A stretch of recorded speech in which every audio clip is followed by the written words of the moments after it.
But just as an example, okay, suppose here we want to mix two complex exponentials, e to the j 2t and e to the j 3t.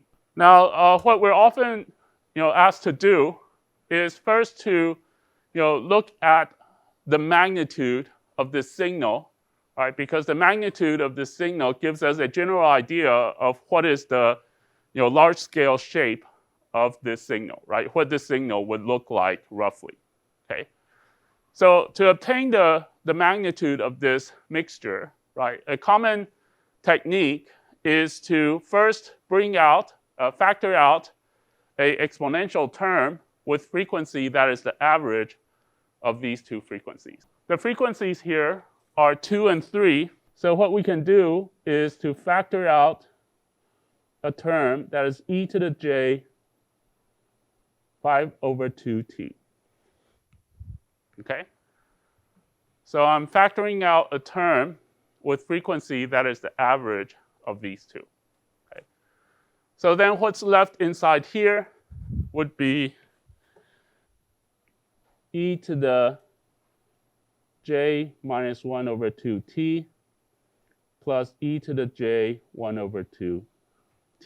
Now, by Euler's formula, right, by Euler's relation, we know that e to the plus j theta plus e to the minus j theta gives you a cosine function. Okay, so this is what we did. This is what we did in this slide here.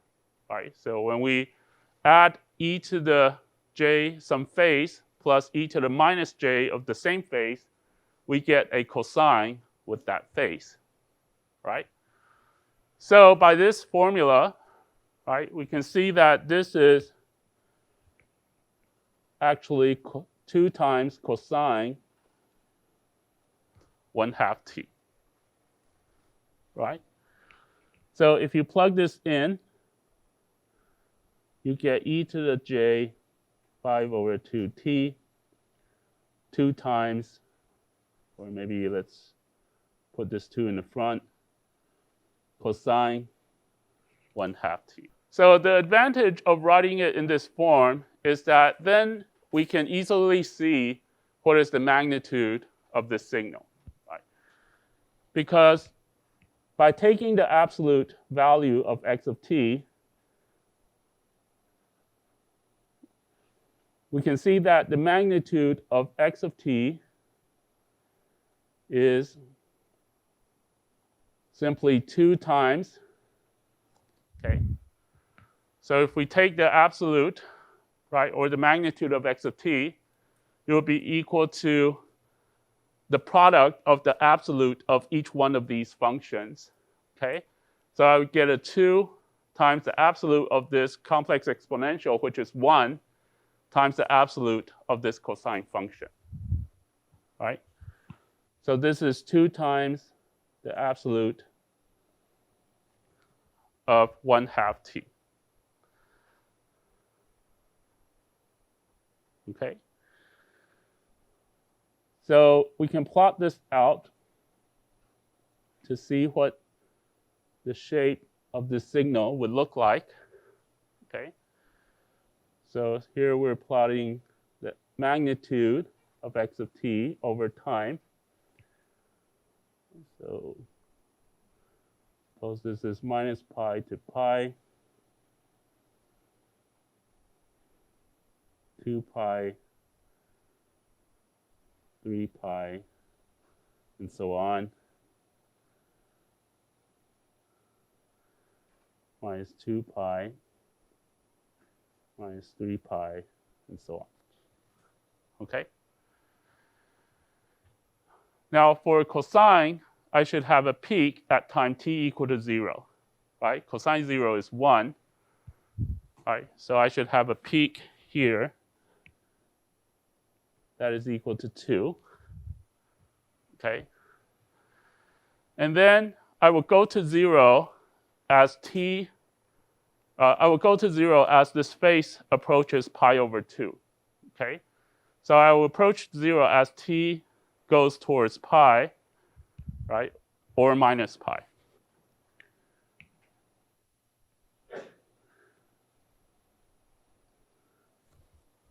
Okay?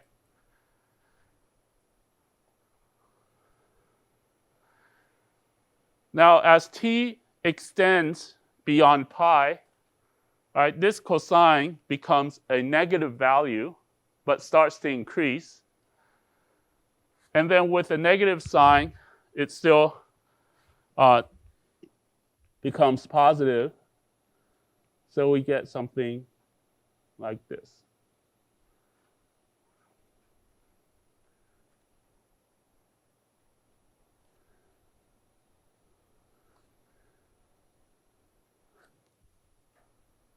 Okay? All right. Now, this is just the magnitude of x of t. Okay? But if you look at the original x of t signal, you will see that what takes effect is not only this cosine, but also the sinusoid embedded in this complex exponential here. Okay? And what this cosine does is just modulates the magnitude of this originally, unit amplitude complex exponential. Okay? So originally, without this cosine, right, this is unit magnitude. But then multiplied with cosine, it shapes the magnitude of this sinusoid as time goes on. Okay? So to see this, we can first expand this complex exponential and write this as 2 times cosine 5 over 2t cosine 1 over 2t plus j 2 times sine 5 over 2t cosine 1/2 t. Okay? So suppose we just look at the real part, right? The imaginary part, behaves similarly. Right? So in the real part, we can see that we have this cosine, right, that oscillates periodically, right, we have cosine that oscillates periodically from 1 and minus 1. But now, instead of oscillating from 1 to minus 1, I now oscillate between plus cosine 1/2 t to minus cosine 1/2 t. Okay? So the amplitude of this sinusoid is now modulated by the shape of this cosine. Okay? So what this part of the signal will really look like, okay, is sort of like a higher frequency sinusoid embedded in the envelope of this lower frequency sinusoid. Okay.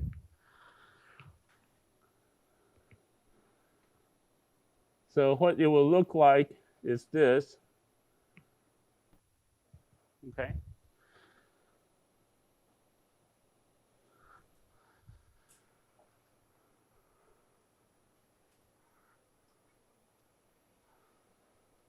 Okay. So this cosine 5 over 2t is like a high frequency sinusoid. Okay. But now instead of oscillating between 1 and minus 1, now the shape of the sinusoid is modulated by this cosine on the outside.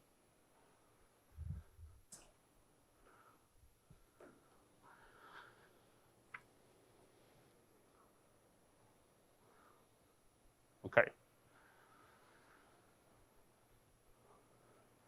So the actual signal you should observe is this blue curve here. But the red curve just determines the shape for which it, oscillates over time. And so we call this red curve, okay, the envelope of the signal.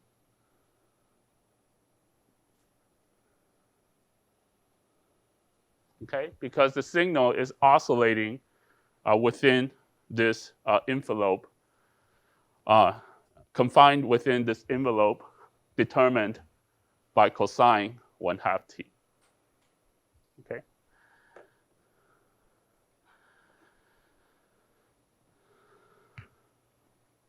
All right. So this is just an example to sort of give you some insight on what signals would look like if you take mixtures of periodic complex exponentials. Okay, and we will encounter more of this later on throughout the course. Okay. All right. So we looked at cases where C and A are real, and we looked at cases where the exponent is pure imaginary. Okay. Now, in general, like we mentioned at the beginning, both C and A may potentially be complex. Okay.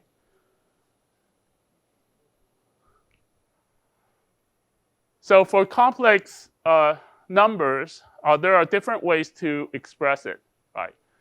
We can express it either in terms of its polar form, where we have a magnitude times e to the j of its face, or we can write it in rectangular form with a real part and an imaginary part. Okay. So this is the polar form, and this is what we call the rectangular form.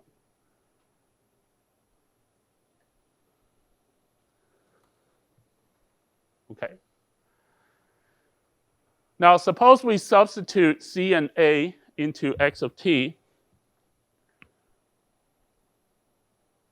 Then x of t, which is C times e to the power at, you can write as the absolute value of C times e to the j of the face times e to the r plus j omega naught t. Okay? So in general, x of t is C times e to the power at, right? Now I'm just plugging C inside here and A inside here to get this. Okay. Now let me, gather this real numbers C and e to the exponential RT into one term and the remaining into the other term. Okay. So in that case, I can write this as C times e to the RT times e to the j omega naught t plus theta. Okay. So if you imagine this periodic complex exponential as some sinusoid, right? Then what this is just a sinusoid with an amplitude that is modulated by this value. Okay? So you can actually, expand the terms, write them as C e to the RT cosine omega naught t plus theta plus j C e to the RT sine omega naught t plus theta. Okay? So in both the real and the imaginary domain, you have this sinusoid, right, that has a shape modulated by this function here. Okay. Now, this function is a real exponential that either increases with t if r is positive or decreases with t if r is negative. Okay? So the shape of x of t will look something like this. Right? I should have this sinusoid oscillating inside, but the amplitude either increases if r is greater than 0,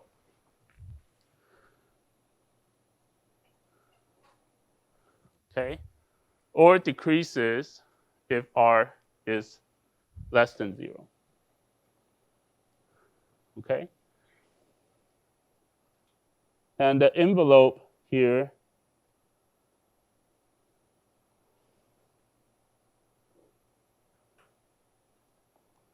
is this c, the absolute value of c times e to the power rt.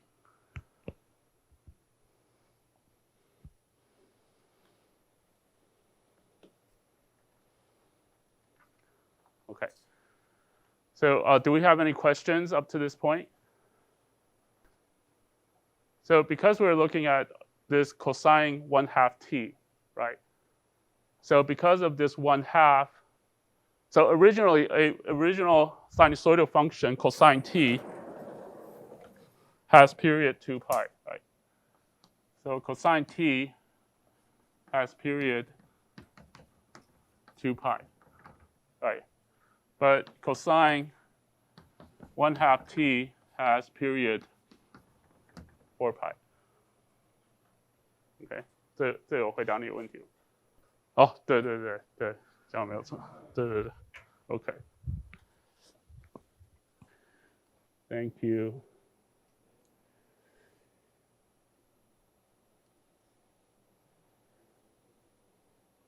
Should be 3 pi minus 3 pi minus 5 pi.